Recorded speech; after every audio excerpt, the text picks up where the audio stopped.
Vamos a explicar en esta mañana un poquito acerca precisamente de lo que es el bautismo y el simbolismo que tiene y lo importante que es para nosotros ese acto, el realizarlo, y no solamente el realizarlo, sino tratar la manera de perseguir el resultado que eso, o más bien lo que representa el bautismo en nosotros como cristianos. Y vamos a ver el bautismo de Jesús precisamente, y esta enseñanza yo le puse arrepentimiento y bautismo, porque obviamente el bautismo tiene que ver con el arrepentimiento.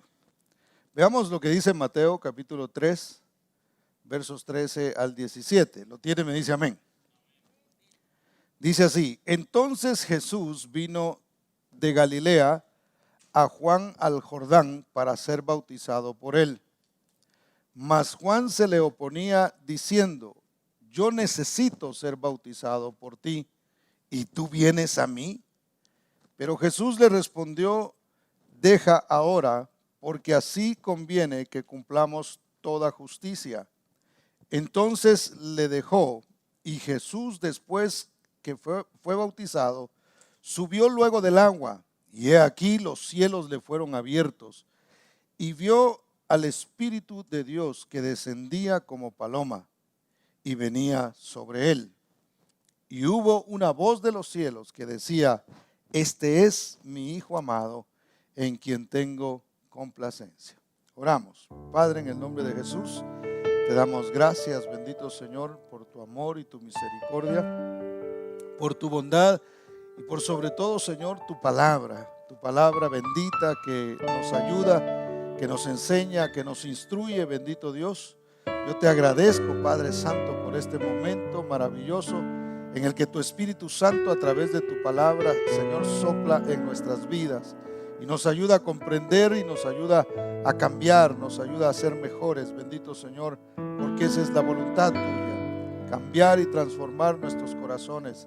Las cosas viejas han pasado, Señor, y sabemos que todas están siendo hechas nuevas. En el nombre bendito de Cristo Jesús, amén y amén. ¿Me pudiera dar un poquito de monitor acá, por favor? O me sube un poquito el volumen para que no les grite yo a los hermanos, si no van a pensar que estoy enojado. Pero bueno, hoy día, mis hermanos, se habla mucho más bien sobre la necesidad del arrepentimiento. Con los varones hablábamos el jueves acá acerca de que una de las cosas y hemos venido con la serie de enseñanzas que hemos traído, hemos venido hablando qué es lo que Dios quiere de nosotros, y en una de ellas mencionábamos que Dios quiere que lo conozcamos a Él, y luego mencionábamos que Dios quiere que nos conozcamos a nosotros mismos para que sepamos dónde estamos nosotros y dónde está Dios, quiénes somos nosotros y quién es Dios en realidad. Y luego la tercera parte de esas enseñanzas se trató precisamente de que Dios quiere que nos convirtamos a Él. Y les mencionaba una anécdota de unos jóvenes que salieron a evangelizar y traían unas pancartas, ¿verdad? Y traían unos rótulos y decían sonríe, Dios te ama. Y salieron con eso y andaban evangelizando. De repente salió un muchacho y decía: arrepiéntete porque estoy a punto de desenvainar la espada, decía, ¿verdad? El otro. Entonces había uno que estaba hablando que había que arrepentirse, y había otro que decía que Dios era amor. Entonces los que leyeron, le estaban evangelizando diciendo que Dios era amor, cuando vieron al otro se indignaron. Dijeron: no, hay que decirle a la gente que Dios es amor. Y se empezaron a discutir y terminaron agarrándose a parcantazos ahí, y se acabó la paz en ese momento y el amor al prójimo, ¿verdad? Pero lo que le quiero explicar es que nosotros tenemos que aprender a balancear el mensaje del evangelio, porque es cierto que Dios es amor, pero también la Biblia dice que es fuego consumidor, ¿verdad? Y son dos pasajes que, aunque están separados, regularmente los unimos para mencionar una parte de la naturaleza de Dios y la otra. De hecho, las dos tienen que ver con el amor, porque Dios, porque nos ama, es que Él nos corrige, porque ama a este mundo, hermano. De tal manera amó Dios al mundo que dio a su Hijo unigénito para mostrar su amor y su misericordia. pero también traerá juicio sobre esta tierra, muestra también de su amor. Y eso vamos a entenderlo en un momento, en una parte del mensaje. Pero bueno, vayamos a la escena que acabamos de leer en la palabra. Y es que Juan se encontraba bautizando en el río Jordán, preparando, haciendo, cumpliendo su ministerio, que era el de preparar el camino para la venida del Mesías. Él estaba preparando, él no sabía, a este momento no sabía, no tenía una certeza de que Jesús fuera el Mesías. Entonces él estaba ahí llamando a la gente al arrepentimiento. No tenía un rótulo que decía Dios es amor, al contrario, estaba diciendo el reino de los cielos se ha acercado, arrepiéntanse. Él fue un predicador muy duro, muy fuerte, por eso le cortaron la cabeza también. Pero entonces ese era su ministerio, ese era su llamado. No era que él lo estaba haciendo de manera errónea, sino que Dios a eso lo mandó, a que predicara de esa manera. Entonces, ¿qué sucede, hermano? Cuando él está cumpliendo con esa función, de repente Jesús se acerca a él para ser bautizado. Ahora, Juan conocía perfectamente a Jesús. No fue ese momento en el que Juan descubrió a Jesús y dijo, ay, aquí viene Jesús. Sino que ellos en realidad se conocían de toda la vida. ¿Por qué? Porque eran familia, eran familiares. La mamá de Juan el Bautista era prima de María, la madre de Jesús. Entonces ellos venían siendo una especie de primos segundos, que es lo que le llamamos nosotros en este tiempo. Entonces, eso quiere decir que Juan el Bautista y Jesús, siendo contemporáneos, de hecho se llevaban solamente 6 meses. Juan el Bautista nació 6 meses antes de que naciera Jesús. Entonces, eso quería decir que ellos habían crecido juntos. Ellos habían tenido una relación de familia por mucho tiempo. Ahora, note, Juan el Bautista está predicando acerca del arrepentimiento. Juan el Bautista está hablando de que hay que arrepentirse de los pecados. Entonces, de repente se acerca a Jesús y Juan se da cuenta que Jesús era una persona que no había cometido pecados. Es decir, él lo conocía como alguien que no falló, porque, hermano, Jesús fue un hombre perfecto. Déjelo repito, Jesús ha sido el único hombre perfecto que ha pisado esta tierra. Entonces eso quiere decir que él no cometió ningún pecado. A él no le descubrieron ninguna falta en la escuela, hermano. Él no copiaba en los exámenes. Él no se le quedaba viendo de manera fea a las muchachas de la escuela. No tenía eso, realmente él no lo tuvo. Entonces, note, está un imperfecto parado predicando que hay que arrepentirse. Y se aparece delante de él el perfecto. Entonces para Juan fue un shock. Porque él dijo, no, yo ¿qué pecados tiene Jesús si yo lo conozco? Nunca hubo una queja de él.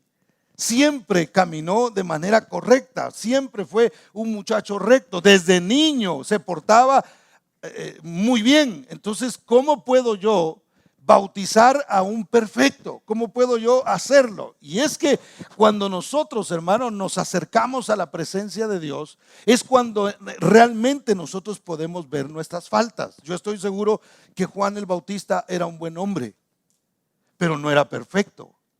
Entonces, ¿cuándo es que nosotros podemos descubrir las faltas? Porque a veces nosotros nos hacemos como que nada ha pasado, ¿verdad? Somos de aquellos que tira la piedra y esconde la mano, ¿verdad? Y nos preocupamos tanto por juzgar a otras personas que nos olvidamos de vernos a nosotros mismos. Y comenzamos a ver a las personas, esto lo mencioné en una ocasión, comenzamos a ver a las personas y nos preocupamos por ver a aquellos, vemos a los que más mal hacen. Y los vemos a ellos y eso sentimos que nos da derecho para entonces juzgar. Entonces, ¿qué tenemos que hacer? Lo mismo que le sucedió a Juan. Tenemos que acercarnos a la presencia de aquel que es perfecto, para que su perfección nos ayude a nosotros a ver nuestras imperfecciones y a rendirlas delante del Señor y a reconocer y decir: realmente yo necesito arrepentimiento. Le he estado diciendo a la gente que se arrepienta, y eso hay que seguirlo diciendo, hay que seguir predicando. No era que Juan iba a detener su ministerio, él iba a seguir predicando, pero iba a seguir reconociendo que simplemente era un instrumento que Dios había escogido, que a pesar de su imperfección podía ser usado por Dios. Y a pesar de la imperfección que usted y yo tenemos, podemos ser usados por Dios. ¿Cuántos dicen amén? Denle ese aplauso fuerte a Cristo Jesús.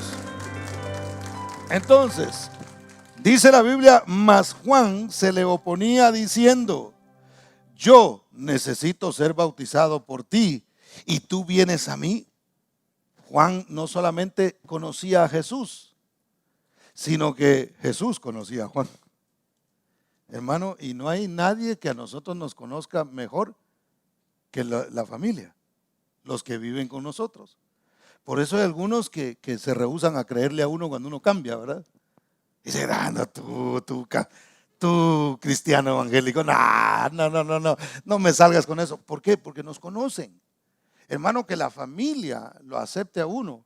Mi hermana vino un día y dijo: yo reconozco el ministerio de mi hermano, dijo, y para que un familiar reconozca el ministerio de un hermano es porque de veras, porque nos conocemos, porque nos quedamos juntos, porque nos vimos nuestros errores, vimos cómo nosotros actuábamos frente a las situaciones difíciles.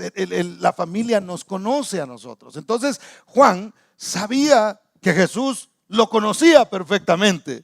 Entonces se sintió avergonzado al decir: yo voy a bautizar a Jesús, que se ha portado mucho mejor que yo. Repito, no sabía él que Jesús era el Mesías y que él era realmente perfecto, pero no había nada. Yo me imagino que en su mente él empezó a pensar: ¿y de qué se va a arrepentir Jesús? Y yo no tengo registro de que Jesús haya hecho algo malo. No tengo nada, entonces yo debería ser bautizado por él. Ahora, ¿por qué debería ser de esta manera? Verso 15 dice: pero Jesús le respondió: deja ahora, porque así conviene que cumplamos toda justicia. Entonces, dice la Biblia, le dejó. Jesús le estaba diciendo: esta es la manera en que nosotros tenemos que hacerlo. Esta es la forma justa. Tenemos que cumplir toda justicia.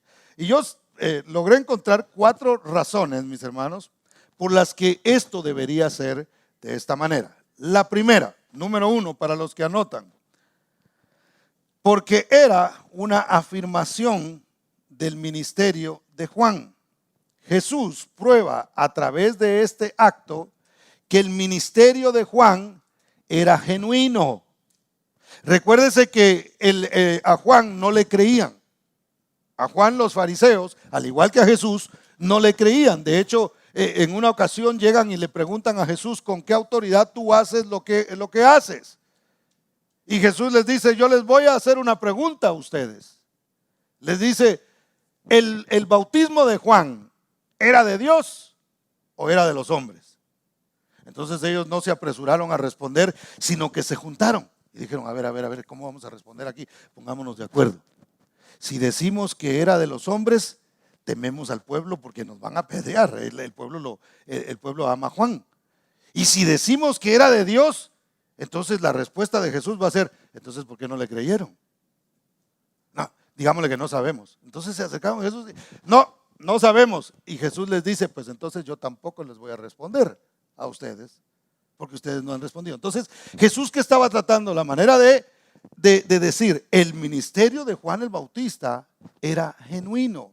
El llamado que tienes a bautizar, a llamar a la gente al arrepentimiento es tuyo. Es cierto, eres imperfecto, es cierto, tú has cometido errores, pero el Señor decidió poner su gloria en vasos de barro, hermano. Dios decidió usar gente imperfecta como usted y como yo. Por eso, hermano, caiga quien caiga, pase lo que pase, usted permanezca siempre creyendo en el Señor, porque Él es el que está haciendo su obra y Él está en control de todas las cosas. ¿Cuántos dicen amén? Nunca idealice usted un vaso de barro. Nunca piense en un ministro como alguien perfecto, hermano. Y perdóneme que sea reiterativo en esto, pero es que es muy importante que nosotros no levantemos ídolos porque el Señor los derriba, hermano.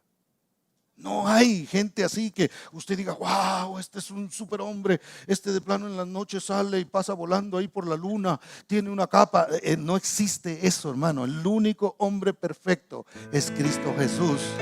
Alguien me mandó esta semana un pasaje de la Biblia, ya no recuerdo cuál era, pero está en Eclesiastés. Y en Eclesiastés Salomón dice, dijo el predicador, busqué hombre perfecto, entre 1000 hallé uno, dice. Y entre las mujeres no encontré ninguna, dijo. Y la hermana estaba un poquito triste porque fue una hermana la que me dijo, oiga, pastor, ¿qué pasó aquí? Uno entre 1000 y mujeres ni una, ¿cómo está el asunto? Entonces yo me fui al pasaje y comencé a leerlo. Y lo importante de interpretar la Biblia es que nosotros logremos encontrar a Jesús en lo que nosotros leemos en el Antiguo Testamento. Entonces decía abajo, pero Dios tiene poder para hacernos a nosotros perfectos. Algo así decía la palabra. Pero entonces, hermano, y yo le digo a ella, en realidad Salomón, que es realmente el predicador, está hablando de su propia experiencia, esa es una. Y la otra, el único hombre que él encuentra, que se encuentra en la Biblia, que es perfecto, es Cristo Jesús. Entonces usted y yo no podemos decir, los varones, ¿verdad? Ah, ya ven, mujeres, entre los hombres sí se encuentra uno entre 1000 y yo debo ser uno de esos, pero de mujeres no hay. No, realmente la palabra está hablando de que un solo hombre ha existido que ha sido perfecto y es Cristo Jesús. A Él nosotros tenemos que seguir y a Él nosotros tenemos que imitar. Y sea hombre o sea mujer, tiene la capacidad de recibir la sabiduría de Dios. ¿Cuántos dan gloria al nombre del Señor? Den un aplauso fuerte a Cristo. Entonces, Jesús estaba de alguna manera afirmando el ministerio de Juan. Estaba diciendo, tu ministerio es correcto. Yo mismo, aunque soy perfecto, vengo a ser bautizado por ti. Número 2, porque se identificaba con nosotros. Jesús dio mandamientos a todos sus seguidores y Él dijo que deberíamos bautizarnos. De hecho, Él dijo, por tanto, id y haced discípulos a las naciones. Y luego dice en la última parte, bautizándolos en el nombre del Padre, del Hijo y del Espíritu Santo. Fue un mandamiento. Jesús no hizo una sugerencia, sino que dijo que había que bautizarse. Ahora, si Él estaba mandando a la gente a bautizarse, Él mismo quería poner el ejemplo de que Él se bautizaría también. Es decir, nuestro líder, hermano, nuestro Señor, nuestro Salvador, a quien nosotros seguimos, nuestro Maestro, Él nos demostró a nosotros. Él no solamente vino y dijo, bueno, esto es lo que hay que hacer, le hacen para acá, le hacen para allá. Él no vino como un dictador a decir qué se tenía que hacer, pero Él no estaba dispuesto a hacerlo. Miren, los dictadores le dicen a la gente, aquí todo se va a repartir equitativamente, y se agarran ellos todo y dejan a la gente sin nada, ¿verdad? Entonces a veces puede suceder eso, que hay líderes diciéndole a la gente qué hay que hacer, pero no lo hacen. A veces nosotros le aconsejamos a la gente, debes perdonar, debes sacarte eso del corazón, y nosotros no perdonamos y no nos sacamos nada del corazón. Entonces Jesús no era así. Jesús decía, lo que les voy a pedir a ustedes que hagan, eso mismo voy a hacer yo. Jesús nos pide a nosotros que muramos a nosotros mismos, hermano. Pero Él puso el ejemplo y literalmente Él murió en la cruz del Calvario, dio su vida para enseñarnos a nosotros hasta dónde podía Él llegar, hasta dónde Él llegó, simplemente por darnos un ejemplo a nosotros y por demostrarnos el amor y otorgarnos la salvación. ¿Cuántos dan gloria al Señor, hermano? Entonces Él dice, aquí está comenzando algo nuevo. De hecho, Jesús, en el momento en que se bautiza, después que se bautiza, comienza entonces su ministerio. Pero entonces él estaba diciendo, es como una iniciación, lo que va a surgir de aquí, el nuevo bautismo que yo voy a traer es diferente, porque el bautismo que traía Juan era distinto al de Jesús. No sé si usted ha oído de eso antes, pero el bautismo de Jesús era diferente porque el mismo Juan lo dijo. Yo en realidad, dijo él, los bautizo en agua para arrepentimiento, pero detrás mío viene uno del cual yo no soy digno de desatar la correa de su calzado. Él los bautizará con Espíritu Santo y fuego. Aunque la gente posiblemente en ese momento no lo entendía, hermano, hablaba de que el bautismo de Jesús sería un bautismo en el Espíritu, en la palabra, donde vendría con ella la capacidad de serle fieles a Dios, la capacidad de perdonar, la capacidad de ser transformados, la capacidad de abandonar el pecado. El Espíritu Santo de Dios nos da a nosotros esa capacidad. ¿Cuántos dicen amén? Bueno, número 3, porque era una declaración profética ante el Padre. Jesús estaba sometiéndose al plan del Padre, mis hermanos. Vino a la tierra a morir, porque el simbolismo del bautismo realmente es morir, es la muerte. Yo lo he explicado en un par de ocasiones. Cuando nosotros nos sumergimos en el agua, cuando nosotros nos metemos en el agua, eso es un simulacro, si lo pudiéramos decir de esta forma, de la muerte, de la sepultura. No estamos ahí. Y la salida, mis hermanos, gracias a Dios que la salida es rápida, ¿verdad? Hay personas que nos ha tocado bautizar, que le tienen como un poquito de temor eso de meterse al agua así.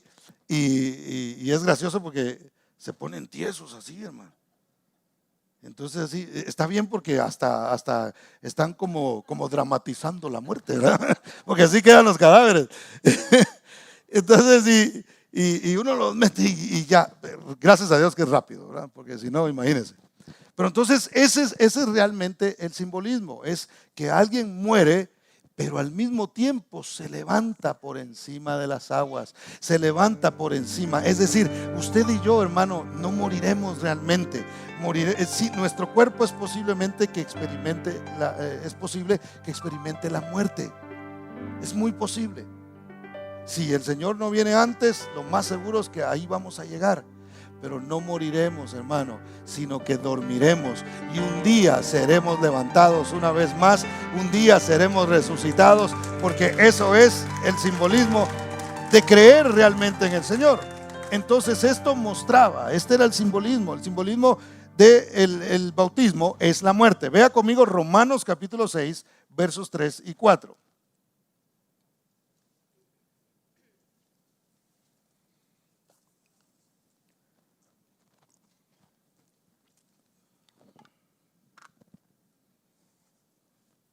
Romanos capítulo 6, versos 3 y 4. ¿Lo tiene? Me dice amén.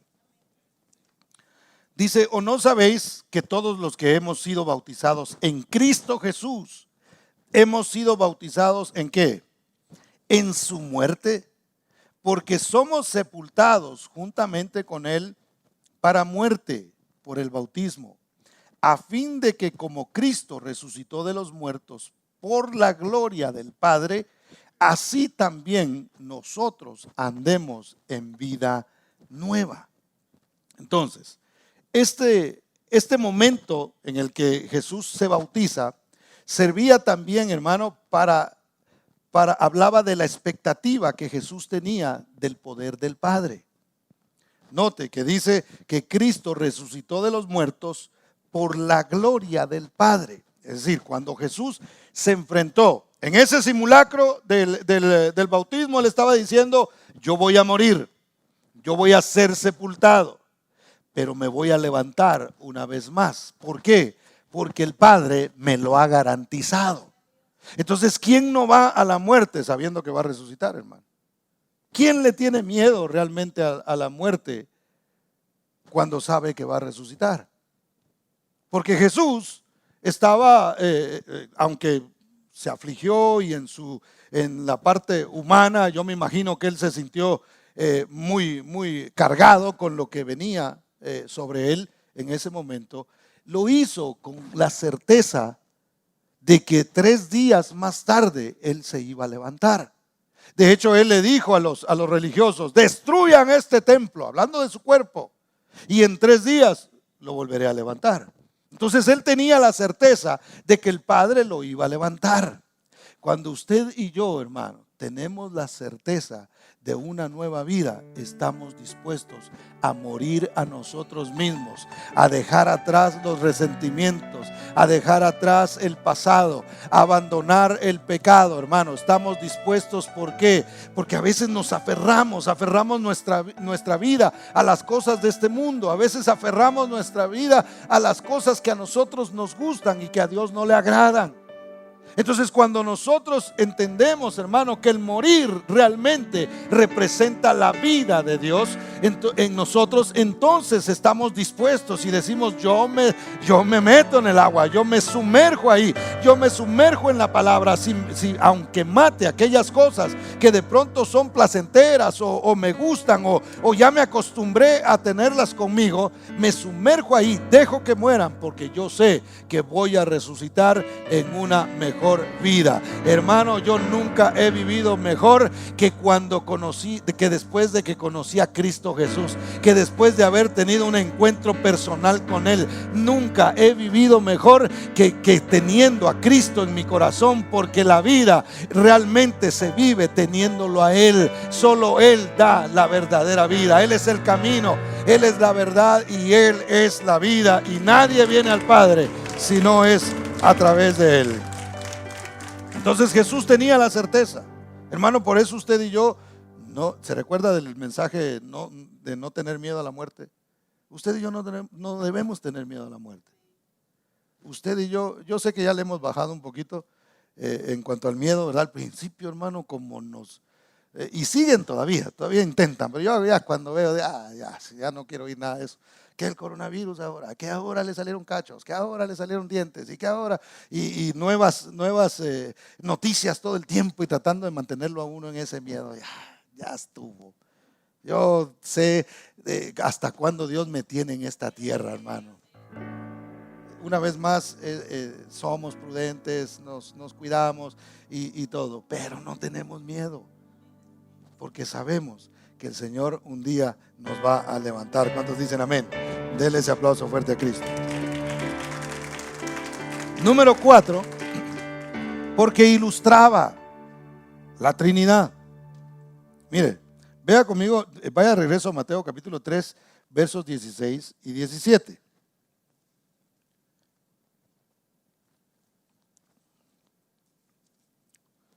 Dice así: y Jesús, después que fue bautizado, subió luego del agua. Y he aquí los cielos le fueron abiertos, y vio al Espíritu de Dios que descendía como paloma y venía sobre él. Y hubo una voz de los cielos que decía: este es mi Hijo amado, en quien tengo complacencia. Es aquí donde se manifiesta. Hay gente que no cree en la Trinidad. Hay gente que no cree que Dios está representado en 3 personas, que es el Padre, es el Hijo y el Espíritu Santo. Bueno, en este pasaje vemos nosotros la manifestación de los 3, porque el Hijo se encontraba bautizándose, sale del agua, simulando la resurrección, y de repente viene el Espíritu Santo en forma de paloma y se posa sobre él. Se abre el cielo y el Padre habla y dice: este es mi Hijo amado, en quien tengo complacencia. Entonces Jesús, a través de este acto, demuestra que realmente son 3 personas en un solo Dios. ¿Cuántos dan gloria al nombre del Señor? Entonces, el bautismo es algo que nosotros debemos comprender para tener un mejor entendimiento de la obra de Dios en nosotros. Y en el Antiguo Testamento, mis hermanos, nosotros encontramos figuras que nos muestran y nos ayudan a nosotros a entender de mejor manera el simbolismo y cómo Dios ya lo tenía pensado desde mucho tiempo atrás. Vamos a ver un par de ilustraciones con 2 personajes sobre el bautismo. Y el primero es Noé, que también estuvo en una escena muy parecida a la de Jesús. Piense por un momento en la escena de Jesús. Jesús es bautizado y luego se levanta de las aguas y todo lo que está a su alrededor es agua. Noé estuvo en una situación muy parecida. Fíjese, Noé significa, para los que anotan, reposo o el que es consolado. Entonces, el nombre Noé significa el que es consolado. Y recordemos que el Espíritu Santo es el eterno paracleto, el eterno consolador. Él es, cuando Jesús se iba a ir, dijo, él era un consolador, pero él dijo, cuando yo me vaya, no los voy a dejar huérfanos, les voy a enviar a otro consolador. Y vamos a ver de qué es figura en este pasaje. Vaya conmigo a Génesis capítulo 6, versos 6 al 8. ¿Qué pasaba con Noé, hermano? Noé vivió en un tiempo donde el mundo estaba corrompido, hermano. Era una cosa terrible. La gente, el hombre se había corrompido de una manera que ya Dios no podía aguantar más. Y sobre todo en inmoralidad. Había inmoralidad terrible.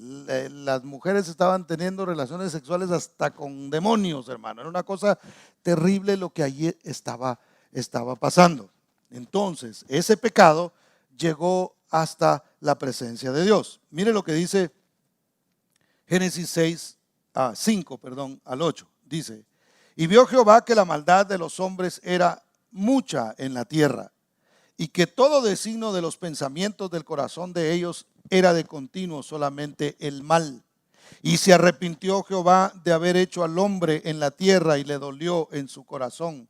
Y dijo Jehová, raeré de sobre la faz de la tierra a los hombres que he creado, desde el hombre hasta la bestia y hasta el reptil y las aves del cielo, pues me arrepiento de haberlos hecho.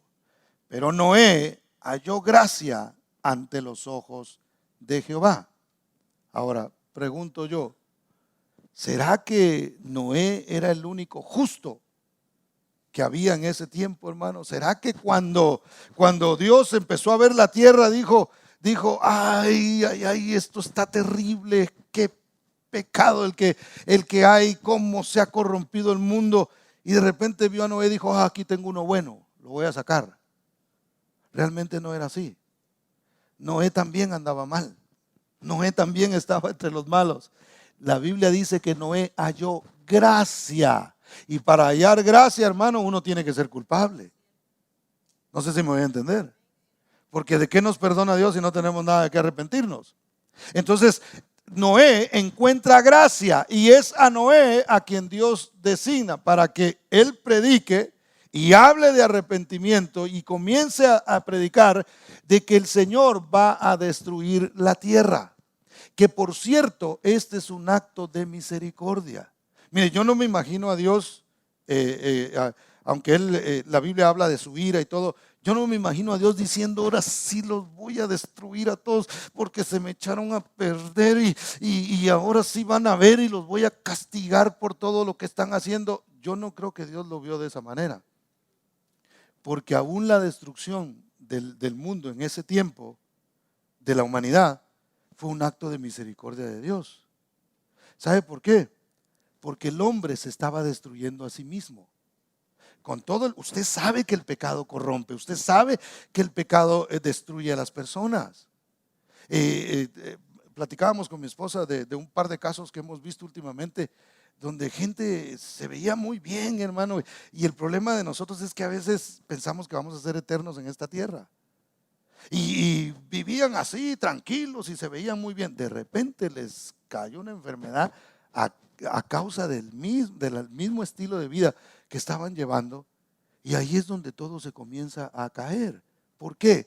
Porque el pecado es destructivo. El pecado destruye. Entonces el Señor dijo, este mundo, estos hombres se están destruyendo a sí mismos, se están muriendo lentamente, se están matando ellos mismos con ese pecado en el que ellos se encuentran. Entonces les voy a hacer un favor. Los voy a desaparecer para que ya no sigan sufriendo y ya no sigan en ese pecado. Entonces, ¿qué hace el Señor? A través de las aguas sumerge la maldad, sumerge el pecado. Por eso es que cuando Dios derrame su ira sobre esta tierra, hermano, una vez más será un acto de amor donde Dios acabará con todo el pecado. Y lamentablemente el que no se quiera apartar de ahí, pues se va a ir ahí. Lo que Dios quiere destruir es la maldad. Lo que Dios quiere destruir es el pecado. Pero como el hombre ha adoptado la maldad y ha adoptado el pecado para sí mismo y no ha querido reconocer a Dios, lamentablemente también se va a ir ahí. ¿Me doy a entender en lo que le quiero explicar? Entonces, esto sucedió con Noé. Ahora, fueron 40 días, anote ese número, 40 días de lluvia continua. Cuando se detuvo la lluvia, mis hermanos, Noé, el que había hallado gracia, se levantó por encima de las aguas. Hubo un arca, obviamente usted conoce la historia, donde él se salvó y él pudo estar por encima.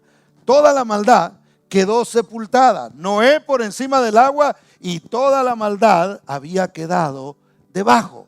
Eso simboliza el bautismo. Cuando usted se bautiza, cuando usted y yo nos bautizamos y nos levantamos del agua, simboliza que la maldad alrededor de nosotros, todo el pecado que existe en el mundo, ha quedado sepultado debajo de las aguas. Cuando usted cree en Jesucristo y se bautiza, usted debe confiar y debe creer que todo ese mundo de pecado y todo ese pasado ha quedado sepultado. ¿Cuántos dicen gloria a Dios? Es más, la Biblia dice que Dios toma nuestros pecados, los echa a lo profundo del mar y nunca más se acuerda de ellos.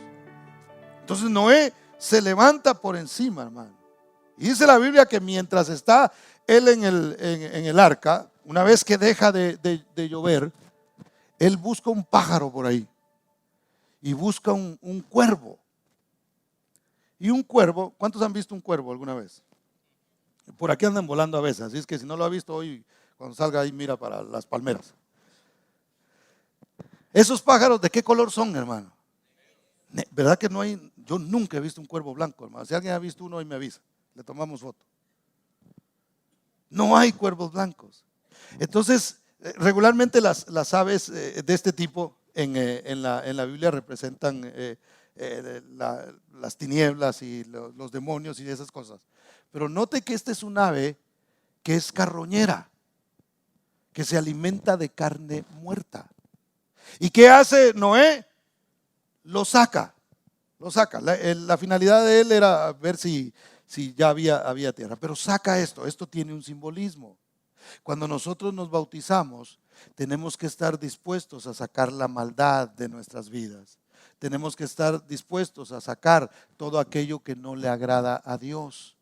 Tenemos que estar dispuestos a renunciar a todo eso. Tenemos que tener intención, hermano. Mire, uno puede cargar algo que le está lastimando todo el tiempo y tenerlo ahí y decir, ay, mira cómo me duele esto. Bueno, pero suéltelo. No, es que no puedo. Y a veces nosotros tomamos esa actitud, hermano. No somos intencionales en deshacernos de aquello que nos está causando daño. Y a veces lo decimos, mire, pero es que esto me está pasando. Sí, pero mire, es que usted tiene que soltar esto, tiene que dejarlo ya, tiene que perdonar, tiene que olvidar esto. Y, ay, es que no puedo. Bueno, pero si le está molestando, suéltelo, déjelo caer, déjelo que se haga pedazos. En el gimnasio, en un gimnasio que estuve yo en un tiempo, hacíamos unos ejercicios con pesas muy pesadas, valga la redundancia. Y a veces levantábamos mucho peso. Entonces el entrenador nos decía a nosotros, si ya no puedes, no te quedes ahí esperando a ver quién te ayuda. Tíralo, hazte un lado, da un paso al frente y avienta eso para atrás. No lo mantengas ahí porque te vas a lastimar o puedes sufrir un accidente. Entonces uno ya sabía y cuando ya uno no podía, simplemente lo soltaba y uno se sentía tranquilo y no se lastimaba. Y a veces nosotros ahí estamos, hermano, ay, ya no aguanto, ay, que alguien me ayude, y ya las piernas ya no soportan más, pero no queremos soltar eso. Tenemos que sacarlo. Si nos hemos bautizado en la palabra, si hemos recibido la palabra, si Dios nos ha hablado, es tiempo de sacar ese pájaro negro y decir que se vaya a volar. Esto yo no lo necesito aquí, este sentimiento no lo necesito en mi corazón, este pecado me está haciendo daño, voy a renunciar a él, voy a ser intencional en lo que Dios me está diciendo que haga. ¿Cuántos dan gloria a Dios, hermano? Denle un aplauso a Cristo porque Él es bueno. El bautismo entonces significa, hermano, que todo el sistema corrupto del mundo que está alrededor, mire, hermano, aquí no hay que ir muy lejos para encontrar el pecado, está por todas partes. Todo eso queda sepultado bajo las aguas. Noé y el arca son un símbolo del bautismo. Ahora aquí viene lo interesante. Después que Noé saca ese cuervo nunca más vuelve a él. Pero después dice la Biblia que agarra una paloma y la suelta. Ahora, piensen la escena de Jesús en el agua. Cuando Él sale del agua, viene una paloma y se posa sobre Él.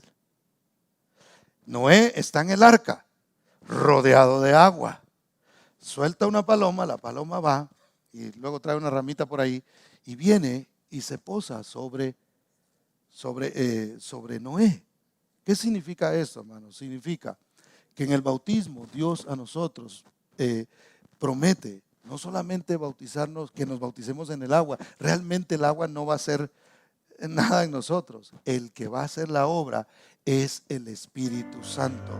Dios prometió su Espíritu Santo para cambiar y para transformar nuestras vidas, para darnos la fortaleza para seguir adelante. Veamos otro ejemplo, el último, y este es de Jonás, otra ilustración del bautismo. Su nombre significa nada menos que paloma. Eso es lo que quiere decir. Ahora, a diferencia de Noé, note que Noé iba en un barco, en un arca, y él permaneció en la barca. Ahora, Jonás iba en un barco, pero contrario a Noé, a lo aventaron al agua, hermano. Entonces fue como que tú no te has bautizado, la fuerza, ¿verdad? Lo tiraron. Lo aventaron al agua. Entonces, ¿por qué es distinto, hermano? Vemos a uno que se levanta por encima de la maldad. Toda la maldad alrededor, todo el pecado alrededor fue sepultado en las aguas. Y vemos a Jonás, que realmente es un siervo de Dios, que es un profeta, es un gran profeta, que Dios lo llama y le dice: ve a Nínive y pregona contra ella, es decir, predícales y diles no solamente que yo soy amor, sino que en 40 días va a ser destruida si no se arrepienten. Una vez más, 40 días. Entonces usted conoce la historia.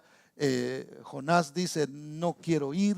Él odiaba a los ninivitas. Para aquellos que no lo sabían, cuando Dios lo manda a predicar, él dice: yo no quiero predicarles a ellos, son malos, han hecho muchas maldades, han matado a los israelitas y yo no quiero que ellos se salven.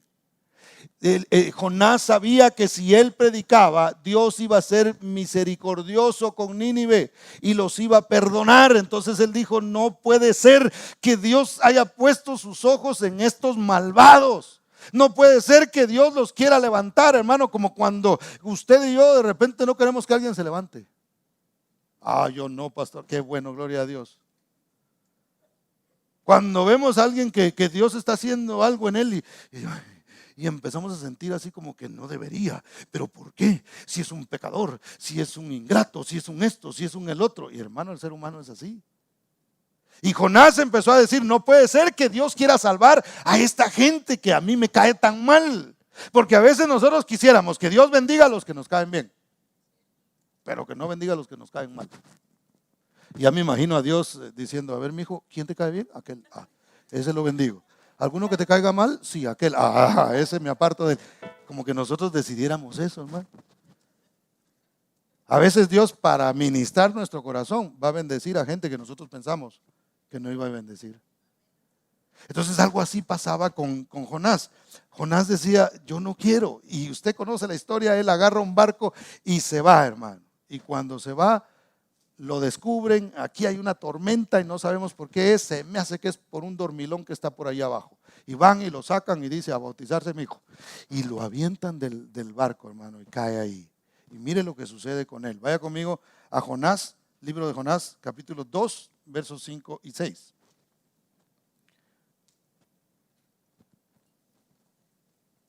Está aquí conmigo. No se me ha dormido, ¿verdad? Mire que hoy hay mucha información.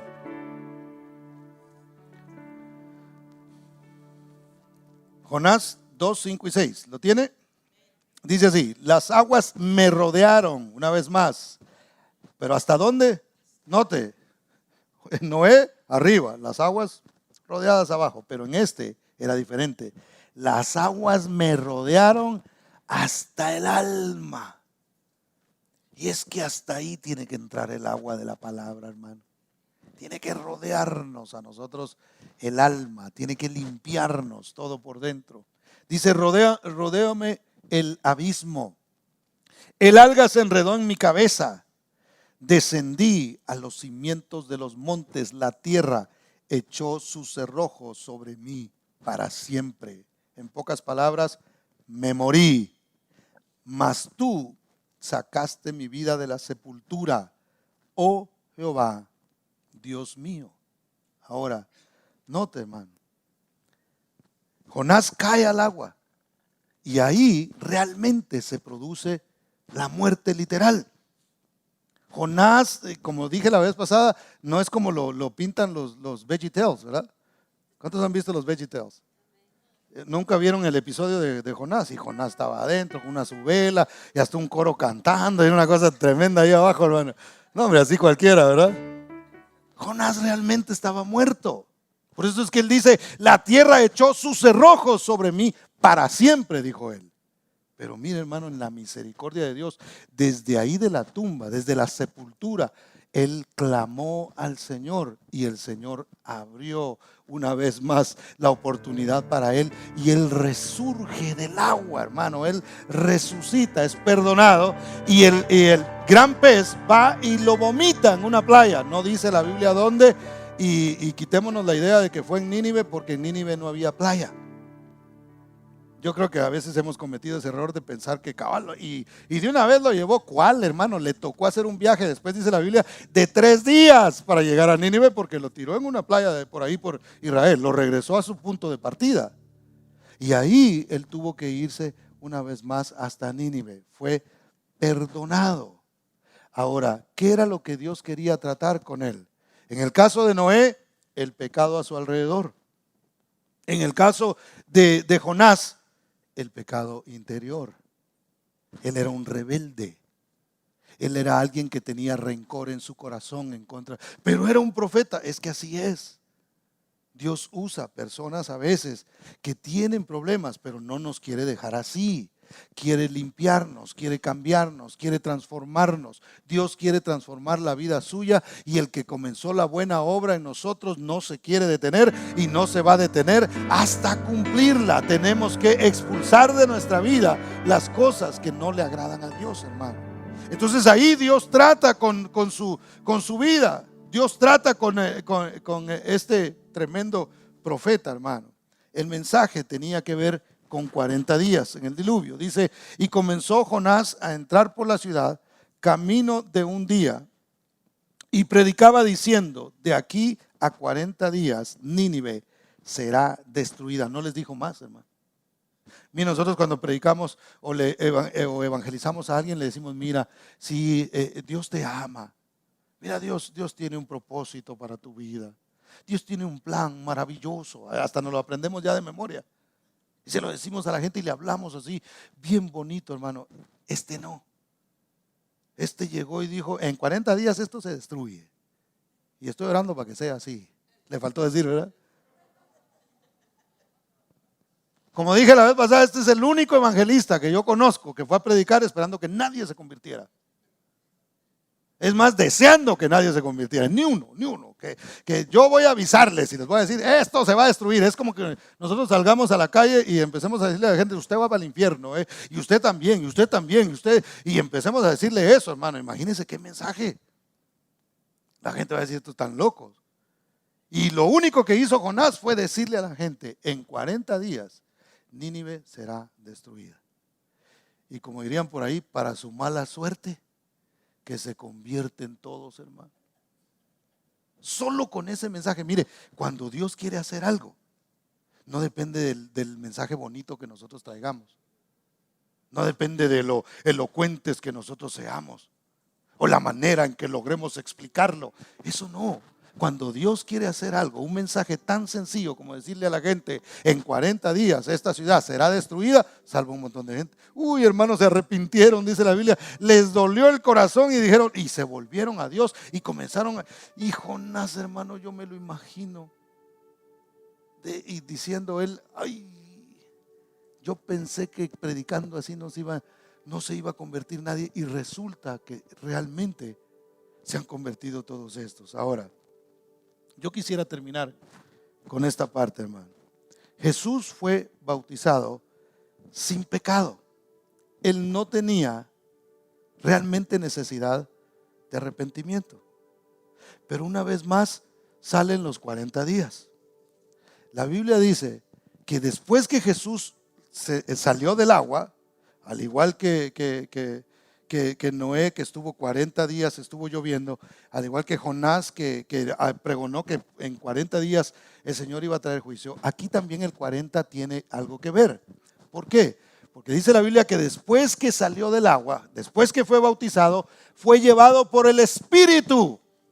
Ese Espíritu que había venido sobre él en ese momento, lo guía y lo lleva al desierto. ¿Por cuánto tiempo?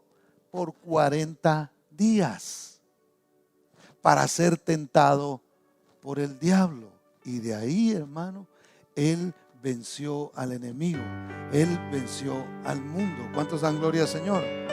Ahora, fíjese, Noé, ¿qué pasó con Noé, hermano?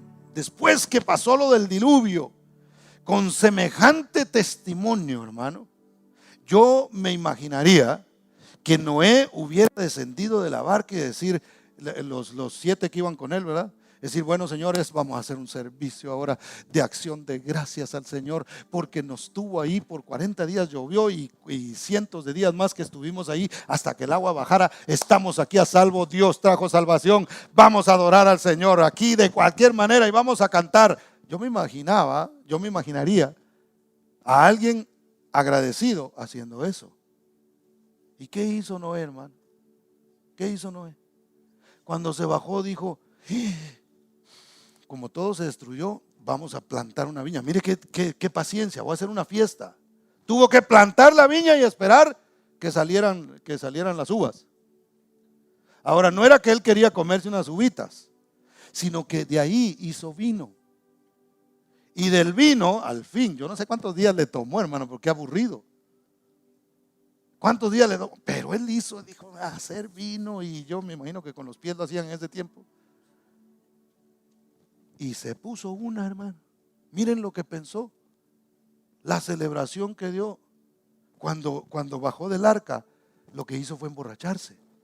Y por haberse emborrachado, recuérdense que lo que más había en ese tiempo era inmoralidad. Y saber qué show se puso a hacer, hermano, que se quedó dormido, desnudo en la tienda.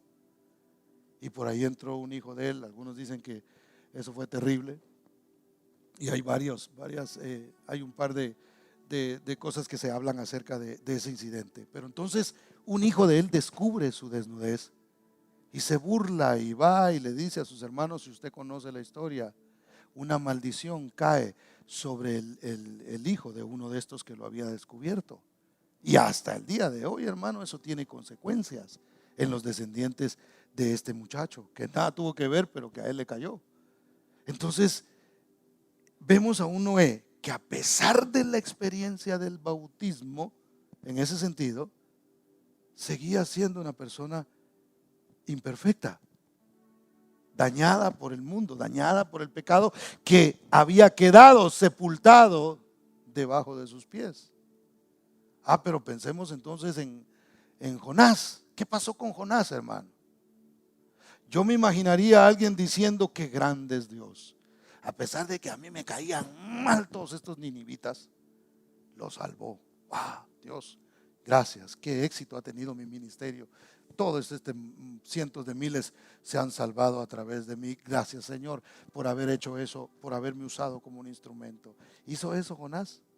No, se fue a la colina y dijo: tengo fe de que Dios los va a destruir de todas maneras y que todos estos se van a morir. A eso fue, hermano. Enojado estaba porque Dios había tenido misericordia de ellos. Le importaba más una rama que se había levantado sobre él, que un gusano se la había comido, a que se muriera todo ese montón de gente. Y Dios mismo le reprocha eso. Es más, no hay testimonio de cambio de él. No dice la Biblia qué pasó con él realmente. A pesar de haber pasado por la experiencia, hermano, de haber muerto literalmente, cuando él salió, igual seguía su vieja naturaleza allí. ¿Qué nos enseña esto en realidad, hermano? Nos enseña que el hecho de bautizarnos no quiere decir que usted salió del agua y ahí quedó todo, super cristiano de ahora en adelante. No, todavía hay que seguir lidiando, hay que seguir sacando más pajarracos de nuestra vida, hay que seguir permitiendo que el Espíritu una vez más venga y se pose sobre nosotros para que nuestra vida siga siendo transformada. Cada vez que usted recibe de la palabra del Señor, es el Espíritu Santo revoloteando alrededor de usted. Usted tiene que extender la mano y tomar de ese Espíritu y decir: yo quiero que esto venga sobre mí, porque es lo que me va a dar la capacidad para serle fiel a mi Dios y para deshacerme de aquellas cosas que me destruyen. Voy a morir al pecado, voy a morir a las cosas que me hacen daño, y eso traerá una resurrección en mí. ¿Cuántos dan gloria al nombre del Señor, hermano? Denle ese aplauso fuerte a Cristo. Noé falló, Jonás falló, pero hubo uno que se levantó del agua, hermano. Se levantó del agua y el Espíritu vino sobre él, y por 40 días fue tentado por el diablo y venció, hermano. ¿Y cuántos dan gloria al nombre del Señor?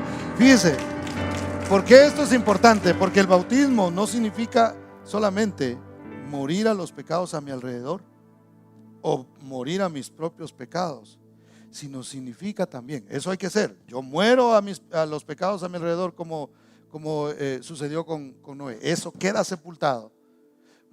Debo ser sumergido para que mi alma sea limpiada por mis pecados.